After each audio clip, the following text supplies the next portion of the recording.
guys, welcome to our channel. Big boss హౌస్లో కంటెస్టెంట్స్కి అప్పుడప్పుడు ఒంట్లో బాగోపోవడం లేకపోతే వాళ్ళకి ఏదో కొంచెం నీరసంగా ఉంటూ ఉంటుంది. ఈ కిందిలో భాగంగా పాపం కిర్రాక్ సీతకు ఏమైందో ఏంటో తెలియదు కానీ నిన్న ఈవినింగ్ నుంచి కూడా కిర్రాక్ సీతకి ఫుల్ ఫీవరు, అలాగే అస్సలు బాగోలేదట.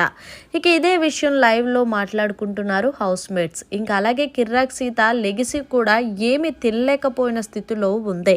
ఇక నిఖిల్ సోనియా దగ్గరికి వెళ్ళి, సోనియా కిర్రాక్ సీత ఏం తెలియలేదు, ఒకసారి సీత దగ్గరికి వెళ్ళి చూసిరా అంది. నువ్వే వెళ్ళొచ్చు కదా అని సోనియాని అడిగితే, అలా కదమ్మా, నేను ఎందుకు చెప్తున్నానో విను, నువ్వు వెళ్ళి సీతకి ఏ ప్రాబ్లమో అడుగు, ఒకవేళ పర్సనల్ ప్రాబ్లం అయ్యి ఉండుంటే మరి నేను అడగడం కరెక్ట్ కాదు కదా అంటే అప్పుడు కిర్రాక్ సీత దగ్గరికి వెళ్ళి సోనియా అడిగింది. దీంతో సోనియా నాకు కొంచెం పర్సనల్ ప్రాబ్లం అని చెప్పడంతో అయితే సరే ఉండని చెప్పి మళ్ళీ సోనియా అదే నిఖిల్ దగ్గరికి వచ్చి, నువ్వు అన్నట్టే ఏదో పర్సనల్ ప్రాబ్లం అంటే అదే అనిపించింది నాకు కూడా, సరే అని చెప్పి ఏమన్నా తినడానికి తీసుకెళ్ళు అని చెప్పి సోనియాకి చెప్పాడు. అయితే ఇక సోనియా అలాగే ఫుడ్ తీసుకెళ్ళి కిర్రాక్ సీతకి తినిపిస్తూ, నీకెలా తెలుసు నాకు ఒంట్లో బాగాలేదంటూ కిర్రాక్ సీత సోనియాని అడిగింది.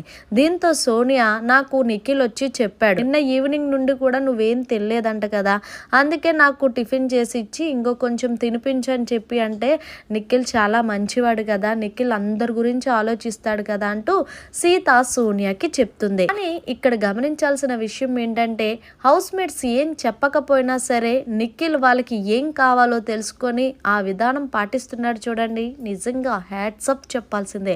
మరి మీరేమంటారు? నిఖిల్ ఇంత మంచి చేస్తున్న దానిపై కామెంట్ చేయండి. మరిన్ని లేటెస్ట్ అప్డేట్స్ కోసం చూస్తూనే ఉండండి మన ఛానల్.